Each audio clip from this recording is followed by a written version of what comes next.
Hello, bienvenue sur Ivortart. Aujourd'hui on se retrouve pour l'update biblio. Ça fait peut-être 6 mois que j'ai pas fait d'update concernant les bouquins. Et là je vois la pile qui est juste à côté de moi. C'est un peu chaud parce que je crois la dernière fois que j'avais fait un update, je vous avais parlé du fait que j'étais abonnée à une box de livres français mais qui livre tous les trimestres et à une box de livres anglais qui livre tous les mois. Donc j'ai quand même pas mal de choses à vous montrer parce qu'évidemment en plus de ça j'ai fait des achats en dehors de ces box.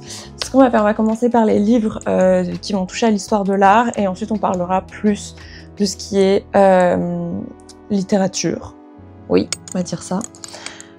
Alors, comme vous le savez depuis longtemps, sauf si vous débarquez tout juste, je prépare toujours et encore le concours de la conservation de l'INP, donc pour être conservatrice en musée, c'est les gens qui sont responsables des collections, qui préparent aussi des expos, qui doivent mettre en avant les collections d'un musée, mais aussi assurer leur, j'allais dire leur bien-être, mais qu'elles soient bien conservées, tout ça. Bref.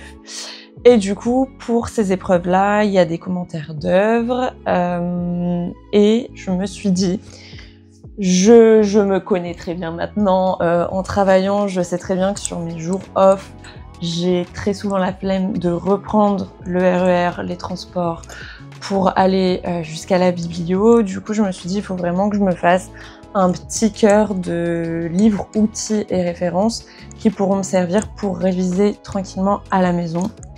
Donc, j'ai pété mon crâne.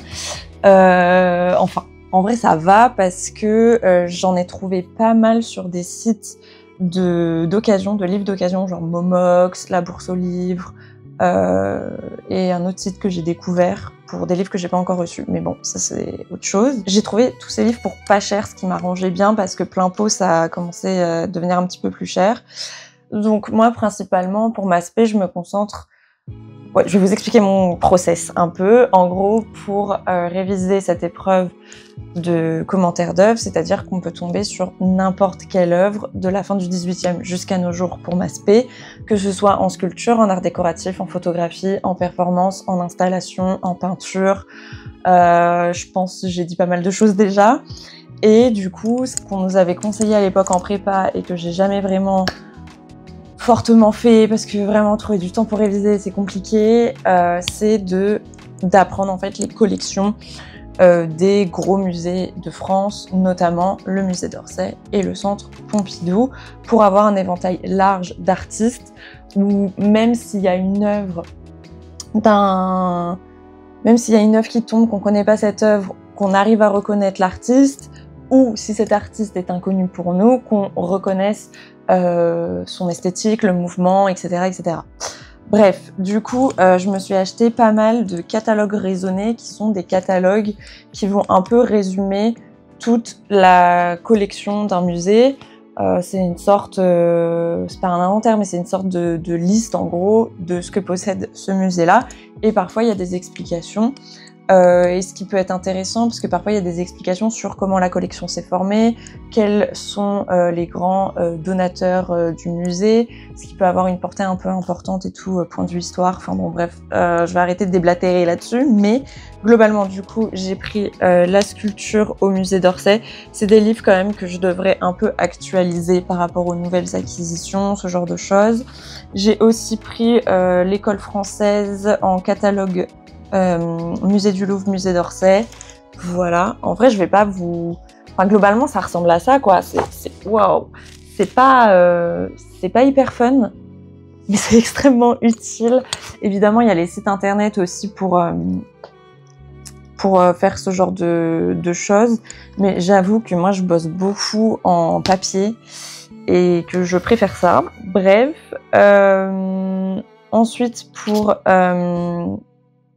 Orsay, dessin d'art décoratif des collections du musée d'Orsay. Un livre que je consultais pas mal à la bibliothèque, c'est Peinture du musée d'Orsay, qui est le livre le plus récent là que j'ai pour ça. Et globalement, voilà, vous avez vous avez de super beaux visuels comme ça, ce qui est quand même pratique parce que parfois sur les sites internet, les résolutions des images sont catastrophiques ou alors parfois il n'y a même pas d'image. Bon, après sur ces œuvres-là, il y a des images hein, normalement, et puis de temps en temps, il y a des petites explications en plus sur les œuvres et c'est quand même très sympathique.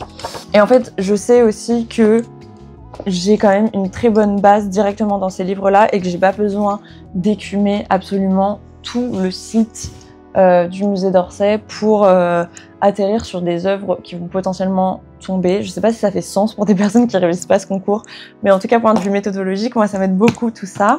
Et sinon, rien à voir avec le concours, mais j'ai acheté le catalogue d'exposition de l'expo Vort. Si je ne m'abuse, ça se prononce bien, Vort, qui est du coup la personne qui a un petit peu inventé la haute couture en France, alors qu'il est anglais.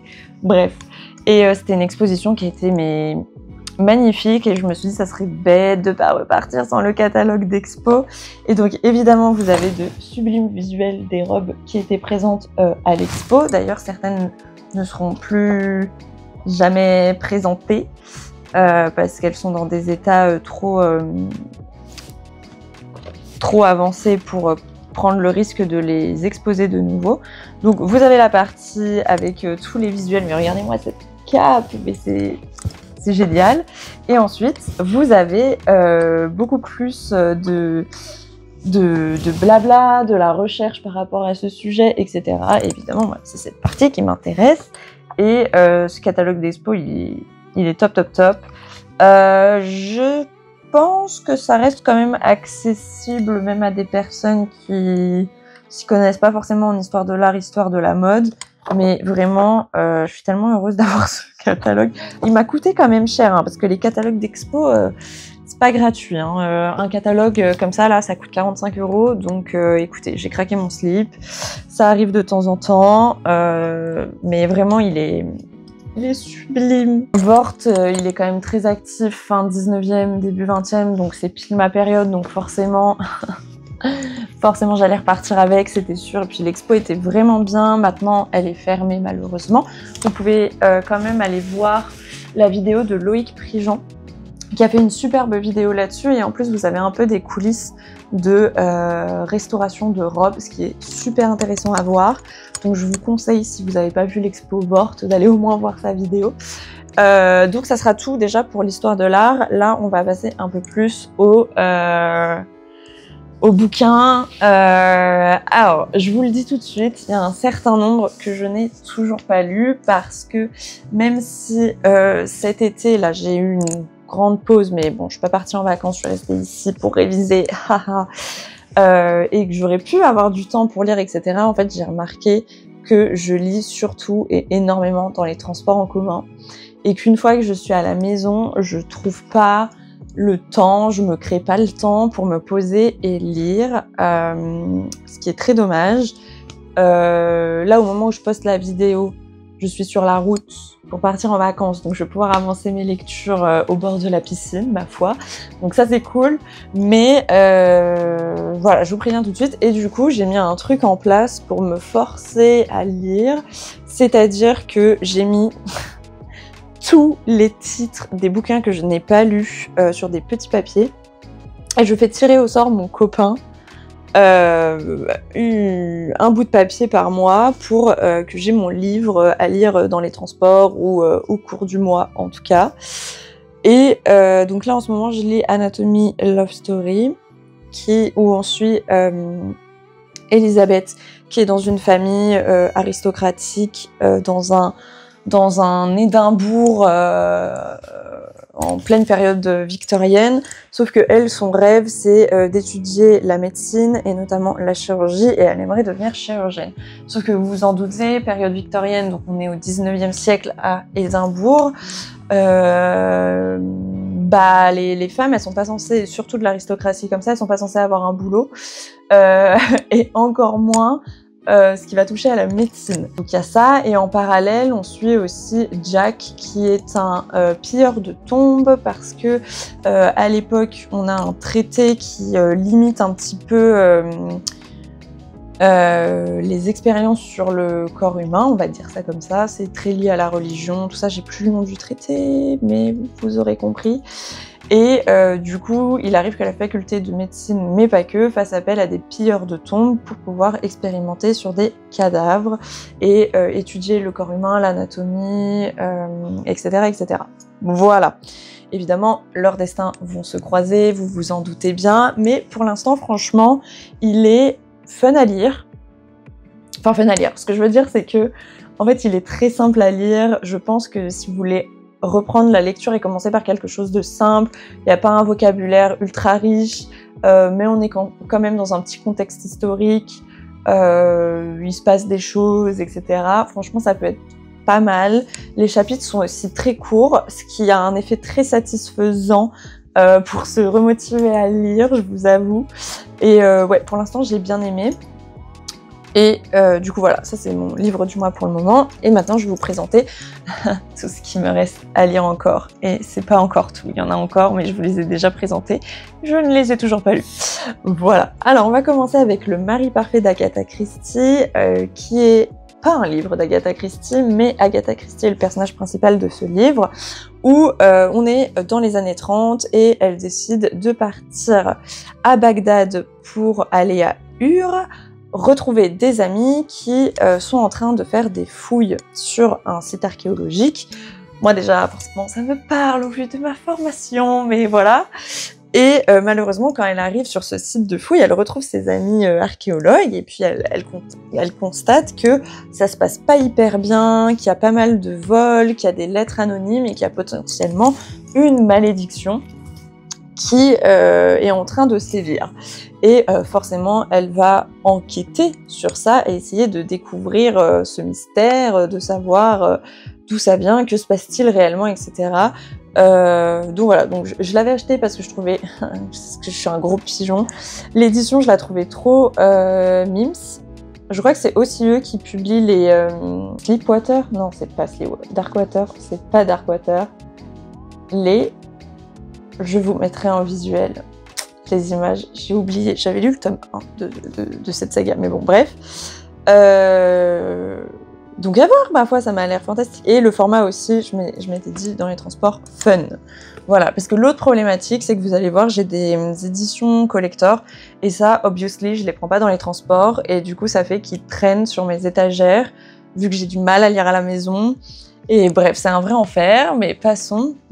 Ensuite, j'ai pris Peau d'âme, qui...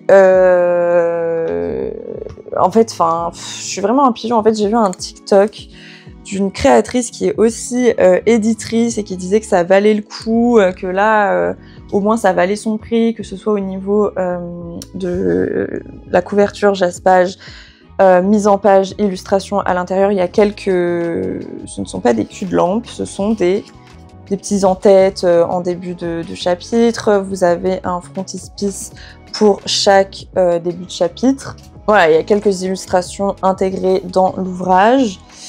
Donc voilà, donc je me suis fait pigeonner, mais il a l'air pas mal parce que j'avais commencé à l'écouter en audio et en fait j'ai arrêté de l'écouter en audio parce que je me suis dit qu'il fallait vraiment que je le lise plus que je ne l'écoute, parce que généralement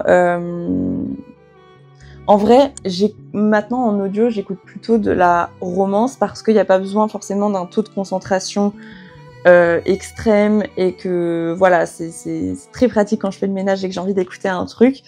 Mais là, celui-là, j'ai senti que j'avais plus besoin de me poser pour pas louper des éléments ou quoi que ce soit.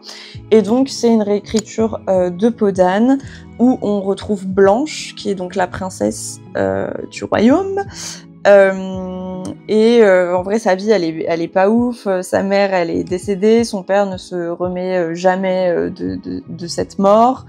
Logiquement, elle serait l'héritière de son père, mais plus le temps avance, plus elle comprend que sa position d'héritière est menacée. Sauf qu'elle, elle a pas envie qu'on lui usurpe ce titre. Elle a envie de régner. Et il va y avoir des choses un petit peu plus fantastiques et sombres qui vont s'intégrer dans le récit. Je vous en dis pas plus et je vous conseille pas nécessairement aussi de lire les 2 derniers paragraphes du résumé parce que je trouve que ça spoil un peu et que parce qu'au début du récit, il n'y a rien qui nous annonce ce qui va se passer. Et du coup, je trouve que ce résumé, il est un peu mal foutu et que ça spoil quand même une bonne partie de l'ouvrage, même si au niveau des visuels, ça peut donner des indices.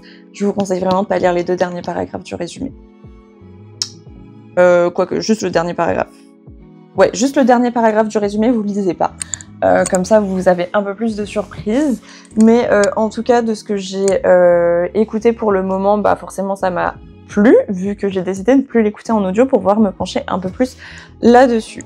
Ensuite, là, on va partir sur quelques livres en anglais que j'avais achetés pendant mon excursion à Londres. Donc, c'est 3 Cozy Mystery. Le Cozy Mystery, c'est un genre de prédilection anglais. Globalement, bah, Agatha Christie, par exemple, c'est l'une des pionnières de ce genre, et en fait, maintenant, c'est super populaire, et je m'étais dit, bon, t'es en Angleterre, autant acheter du Cozy Mystery, c'est l'occasion de découvrir un nouveau genre, et puis tout ce qui est un peu policier, tout, c'est des choses qui me plaisent. Donc, globalement, c'est souvent le cliché du Cozy Mystery.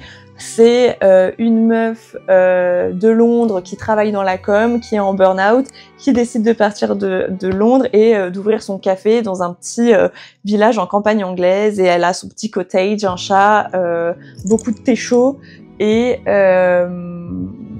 des scones, c'est ce genre de truc, mais un meurtre arrive dans ce village et du coup il va falloir enquêter.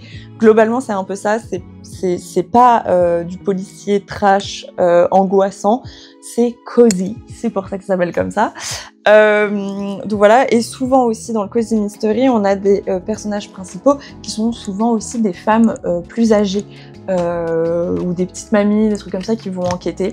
Donc j'avais vraiment envie de tester. Et donc, ce livre, par exemple, ça correspond un peu plus au cliché que je viens de vous le dire, où globalement, on suit Daphné qui, avec son mari et ses enfants, décide de partir de Londres pour avoir une vie plus tranquille dans un village qui s'appelle Pudding Corner. Donc, vous voyez, là, on est vraiment sur du Mimi. Et voilà, elle fait sa petite vie dans ce village et tout, c'est calme, tout ça. Sauf qu'un jour, il y a le directeur de l'école qui est retrouvé mort dans un potager. Et la femme du directeur va accuser tout de suite Minerva, qui est une habitante de ce village, qui a l'air d'être un peu une outcast dans ce village. Sauf que cette Minerva, c'est l'amie de Daphné. Donc Daphné, évidemment, elle va tout faire pour essayer de la défendre et donc enquêter. Et au fur et à mesure de son enquête, elle va découvrir beaucoup de mystères autour des habitants et de ce village. Donc voilà, ça m'a l'air très très fun et c'est vraiment aussi des bouquins très automnales. Vraiment c'est le moment de lire de la cosy. Ensuite, le deuxième, c'est celui-ci où là on va suivre Lulu Lewis qui a l'air d'être une dame quand même relativement âgée. Je sais pas, peut-être elle a 50 ans. J'en ai aucune idée de son âge, mais en tout cas, elle vient de perdre son mari, qui est un ancien détective de police. Donc elle est en plein deuil, etc. Et elle décide de rendre visite à sa belle-mère. Mais quand elle arrive chez elle, elle découvre sa belle-mère décédée à son domicile. Et pour elle, c'est pas une mort naturelle, c'est forcément un meurtre. Donc elle va enquêter là-dessus. Et elle sera aidée d'un petit chat. Est-ce que c'est uniquement à cause de Conrad que j'ai acheté ce bouquin? Totalement. Sachez que j'ai essayé de résister quand j'étais devant le corner, là. J'étais en mode, non Alice, tu vas te faire avoir, tu vas acheter pour un chat. Mais ça ne sert à rien, ne l'achète pas pour un chat, tu vas mettre 1000 ans à le lire. Je l'ai acheté. Voilà, parce que les livres en Angleterre sont aussi beaucoup moins chers qu'en France, donc je vous avoue, j'ai craqué. Et en plus, c'est très rare d'avoir un chat écaille de tortue qui soit un mâle, parce que généralement, génétiquement, c'est toujours censé être des femelles. Donc voilà, ça m'a fait rire. Et étant donné aussi que j'ai une écaille de tortue à la maison, pas comme ça. Elle est pas majoritairement blanche, elle est majoritairement noire. Mais voilà, en son honneur, il fallait que j'achète ce bouquin, voilà, tout simplement. Et ensuite, le deuxième, c'est Murder at the Monastery, qui est écrit par un révérend. Bref, en vrai, bon, j'avoue, j'ai un peu rigolé quand j'ai vu les petits poulets. En fait, j'aime trop les couvertures anglaises, c'est catastrophique. Mais du coup, on va suivre Daniel Clement, qui est l'équivalent d'un moine chez nous, qui ne se sentait pas très bien là où il était, là où il il avait son activité, je ne sais pas comment dire, bref. Et du coup, il va décider de revenir au monastère où il était novice, apprenti. Sauf que en revenant dans ce monastère, il découvre qu'il y a une ambiance un peu étrange, que c'est pas du tout comme quand il était jeune, etc. Et puis un jour, ils vont découvrir un moine mort au monastère et tout de suite, on sait que c'est un meurtre. Et du coup, il va commencer à enquêter là-dessus. Et il aimerait enquêter sans l'aide du détective Neil Van Loo. Et ce révérend a l'air d'écrire énormément de cozy mystery. Donc je me suis dit, allez, un cozy mystery dans un monastère avec un moine, why not? Pourquoi pas? Comme ça, j'avais 3 cozy mystery un peu différents. Donc voilà pour ça, j'ai hâte de les lire quand même, mais ils n'ont toujours pas été tirés au sort dans ma boîte à papier, bref. Ensuite, je vais pouvoir vous parler d'un livre que j'ai lu. Alors, attendez, parce qu'il est accompagné d'une bricasse. J'ai lu Yellowface de Rebecca Kuang, qui était du coup mon premier livre de cette autrice, qui est une autrice quand même assez populaire sur les réseaux. Suivre l'histoire de June et Athena. Toutes deux ont fait les mêmes études, ont été dans la même faculté de lettres et toutes deux voulaient devenir écrivaines. Sauf que Athena va avoir un succès retentissant dès sa première publication. Vraiment, ça va être une énorme star ça va être une énorme star littéraire, alors que June, elle, a beaucoup plus de mal à percer dans le milieu.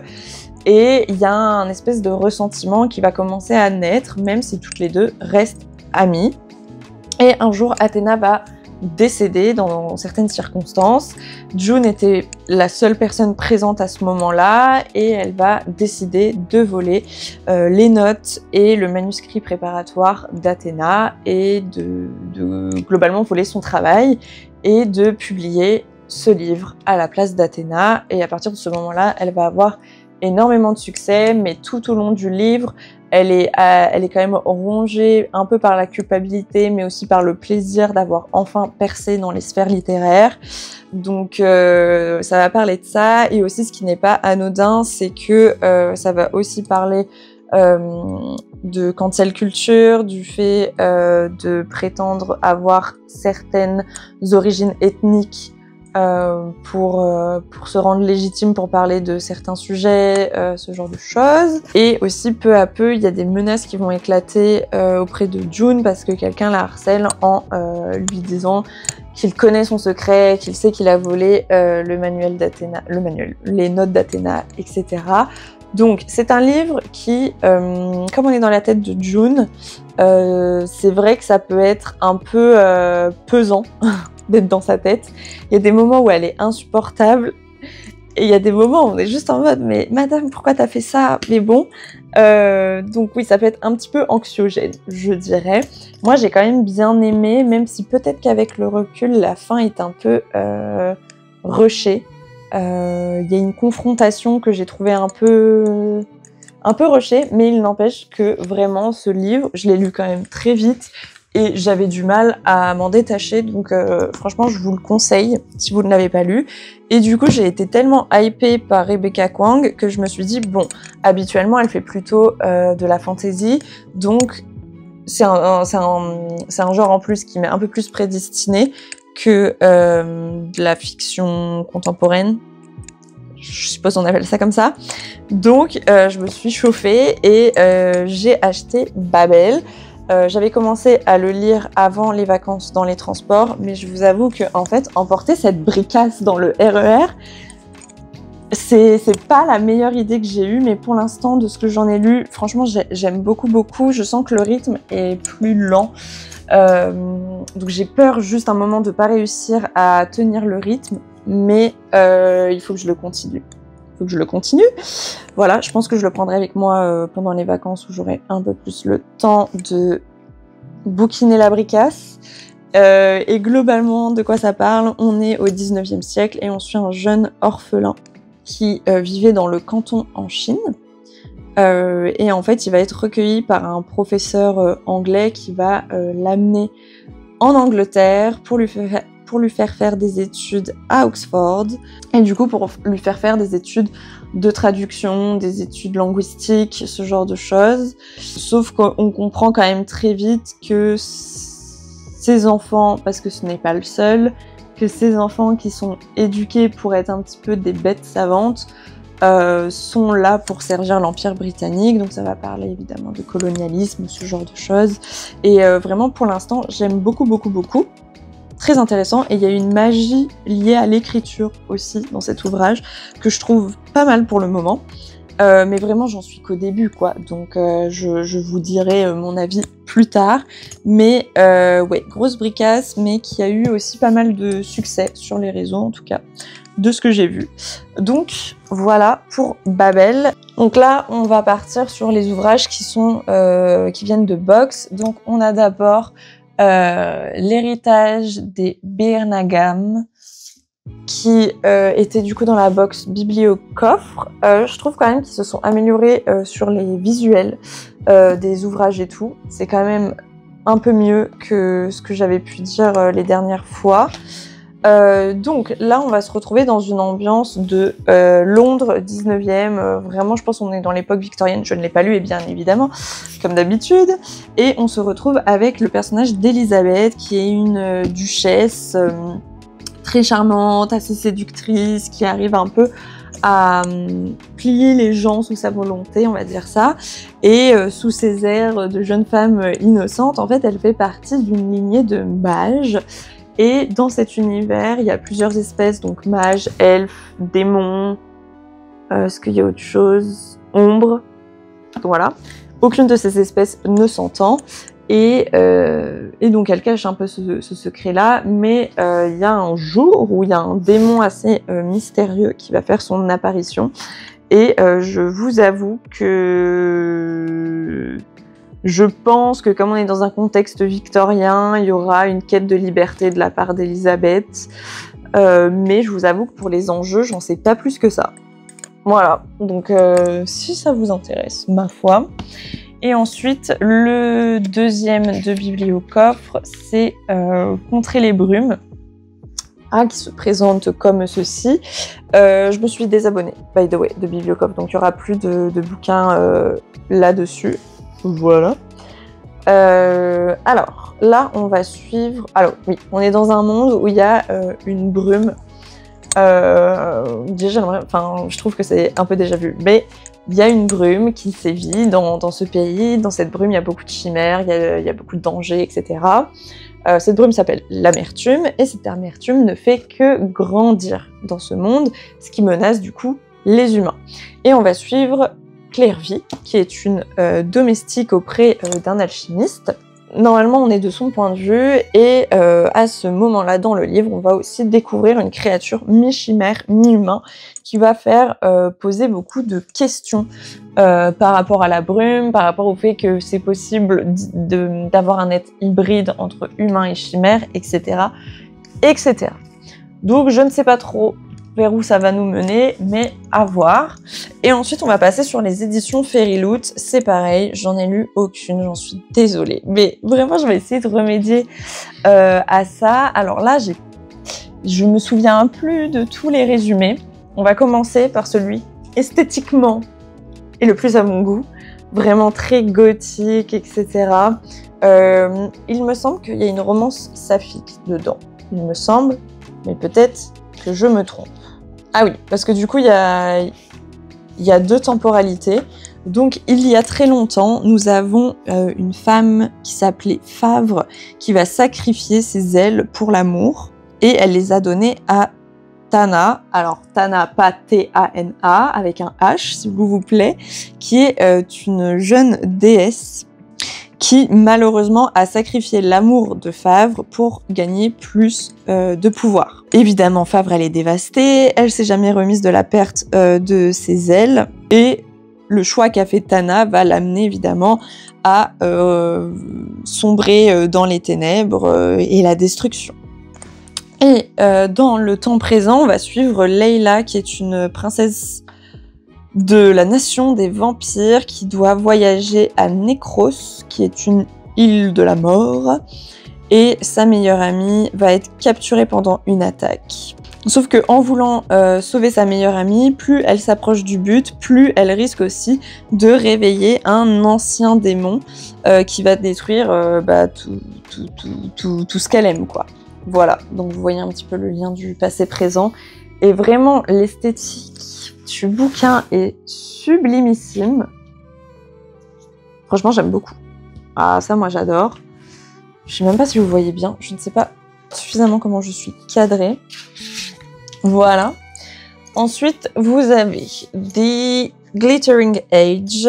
Ah ouais, là, c'est bon signe. Là, c'est très bon signe parce que les illustrations à l'intérieur sont du studio. Je ne sais plus comment il s'appelle. Ah, les illustrations à l'intérieur sont d'un studio de dessin que j'aime beaucoup et j'ai oublié. Et ils ont fait aussi pas mal de fan art pour Le Prince Cruel. Généralement, c'est bon signe. Mais globalement... Ah oui, il y avait un petit truc qui m'inquiétait dans celui-là. Donc globalement, on est dans un monde où on a la famille des Deluca qui sont des sorcières et nous avons la famille des Baryons qui ont toujours été extrêmement ennemis depuis qu'il y a une malédiction qui a changé leur destin. Et maintenant, si un Baryon tombe amoureux de vous, vous allez mourir. C'est super sympa ça. Mais la dernière victime, c'est la mère de l'héroïne. Et pour la faire survivre, elle a besoin que les deux clans fassent ami-ami et se réconcilient pour pouvoir stopper la malédiction. Et du coup, ça va former un trio, donc les trois que je vous ai montrés en illustration. Et donc, évidemment, elle va devoir trouver un moyen de briser la malédiction. En vrai, ça a l'air pas mal. J'ai juste très très peur. Je n'espère pas, hein.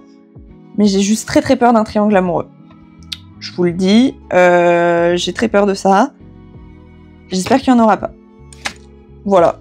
Et en plus, sur le jaspage, il y a un petit chat. Voilà pour ça. Ensuite, nous avons Hair of Storms. Alors, cette fois, nous suivons Blaze, qui est un chanteur de la pluie, qui est né dans une famille très puissante de l'Empire et sa naissance a été accompagnée d'une énorme tempête qui a tué des milliers de personnes et du coup, elle est un petit peu rejetée, etc. Enfin, c'est un peu comme Naruto à Konoha, quoi, globalement. Et elle a un frère jumeau, et les deux, ils vont être sélectionnés pour la compétition de Choosing Right, qui est une compétition qui va décider du futur dirigeant de l'Empire. Donc globalement, est-ce qu'elle va y arriver, est-ce qu'elle va changer son destin, etc., etc. Voilà pour celui-là. Alors celui-là, c'est celui qui me chauffe le moins, c'est The Floating World, je suppose en référence au monde flottant des estampes japonaises, pour ceux qui voient de quoi je parle. Déjà au niveau des dorures, c'est un peu caca. Lui, il m'inquiète, je sais pas. Bref, on va suivre un ancien soldat, Sun-Ho, donc je suppose qu'on est plutôt en Corée, mais est-ce qu'on est à la période où le Japon a colonisé la Corée? Je ne sais pas. Je sais pas si ce que j'ai dit par rapport au Floating World, si c'est vraiment une référence aux estampes ou pas du tout. Donc on a un ex-soldat, Sun-Ho, qui vit dans... Je sais pas si c'est vraiment les enfers ou un peu le monde entre les enfers et le vivant avec Charon, etc. Mais dans la mythologie occidentale, pas la mythologie coréenne ici, I guess. Bref, il ne possède que son nom et son épée. Il va devoir traquer une jeune femme. Cette jeune femme, vous en doutez du coup, c'est Ren, c'est le deuxième personnage principal, qui est une acrobate qui voyage avec sa famille. Et tout va changer quand ils vont être attaqués par des démons. Désespérée, Ren, elle va sortir une lumière d'argent qui va tuer tous les monstres. Mais elle va pas réussir à sauver son oncle adoré qui a des des blessures quand même assez graves. Elle va être déterminée à le sauver et à ne pas succomber au poison qu'il y a dans ses blessures. Et du coup, elle va enquêter sur ses démons et sur comment retirer ce poison. Évidemment, elle va rencontrer Sun-Ho, mais Sun-Ho ne réalise pas que c'est la jeune fille qu'il doit traquer. Bla bla bla bla bla. En fait, il y a un truc que je trouve assez particulier dans les Fairy Loots young adult, c'est que c'est censé être du young adult, mais pas nécessairement de la romantasy. Et je trouve que, en fait, dans quasiment tous les bouquins, il y a toujours une romance, etc. Alors qu'ils ont une box spéciale romantasy. Donc j'avoue que je comprends pas trop. Moi, j'aimerais bien avoir un bouquin où il n'y a pas nécessairement de romance dedans. Mais bon, continuons. C'est hyper long comme vidéo, mais nous avons Immortal Consequences, qui a une vibe que j'aime beaucoup, beaucoup, beaucoup, beaucoup. Je crois que c'est le dernier qu'on a reçu, celui-là, si je dis pas de bêtises. Alors, je vais vous montrer un petit peu la vibe. Tac, tac, tac, tac, tac, tac, tac, tac. La petite illustration. Tac, tac. Ok. Mais j'aime beaucoup, beaucoup, beaucoup la vibe. J'aime beaucoup les livres Fairy Loots, je vous avoue. Donc, nous sommes à Blackwood Academy, une école quand même particulière. En gros, une fois qu'on rentre dans cette académie, on peut plus trop en sortir, sauf si on réussit les Decennials, qui ont l'air d'être une épreuve importante. Le gagnant de cette épreuve se voit obtenir un souhait et va pouvoir être diplômé et rejoindre l'élite magique de Blackwood, ou aller dans l'inconnu, dans l'autre monde. Donc on va suivre 6 étudiants qui auront évidemment différentes motivations pour gagner, mais aussi différents secrets de cachés. Et il y a l'air d'avoir un petit peu une force obscure, un peu étrange, qui règne dans l'école et pendant cette épreuve. Donc, I guess qu'il y aura un mystère en plus à dévoiler. Donc, voilà pour celui-ci qui me chauffe un peu plus, mais je pense parce qu'il est plus dans une vibe automnale. Ensuite, on a The Nightblood Prince. Donc, tac, tac, tac, tac, tac, tac. La petite illustration à l'intérieur. Hopley. Donc on a la nuit où Faye est née, une prophétie a été faite, elle doit devenir l'impératrice de toutes les impératrices. Pas du tout la pression dès la naissance. Donc du coup elle est séparée de sa famille dès qu'elle est enfant et elle est élevée au palais pour épouser un prince héritier qui est le prince héritier de l'empire le plus puissant de cet univers. Mais Faye, elle a juste grandi dans la solitude. Et du coup, quand il y a des opportunités qui arrivent pour qu'elle prenne en main son destin, forcément, elle va essayer de les saisir. En faisant ça, elle va tomber sur le prince du royaume rival. Voilà, voilà, voilà. Oh, il y a des vampires, il y a des vampires, il y a des vampires, il y a une armée de vampires. Et peut-être que ce prince-là sera la clé pour gagner sa liberté et être maître de son destin. Et le dernier, et ensuite c'est fini, je vous laisse tranquille, c'est The Rose Bargain. Donc, nous sommes... Alors, celui-là, je vous le dis tout de suite, j'aime pas du tout l'esthétique de celui-là. C'est mon opposé, ok? Il est super rose, il est ambiance un peu cucu Versailles, dans le sens les roses de Versailles, le manga. J'aime pas, c'est pas ma vibe du tout. Du tout. C'est pareil pour... Alors le travail est quand même assez ouf parce que vraiment c'est tout le bouquin qui est full illustré comme ça. Mais c'est pas ma vibe. C'est pas du tout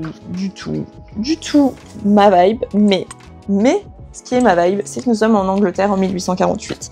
Donc ça me va très bien. Donc on a évidemment la saison des débutantes qui démarre. Donc vous connaissez le concept, je pense, avec Bridgerton, etc. Maintenant c'est un peu plus connu, où globalement vous avez toute la saison des bals qui ouvrent afin de se trouver potentiellement un mari et de se présenter au monde, entre guillemets, et plus dans les 4 murs où une jeune femme est enfermée à cette époque.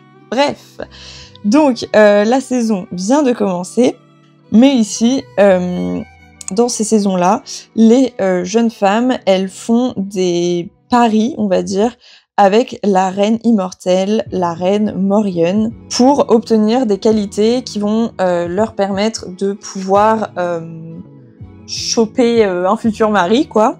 En échange d'un doigt, avoir un sourire parfait, ce genre de choses. Échanger son souvenir le plus précieux en échange de talents extraordinaires au piano. Bref.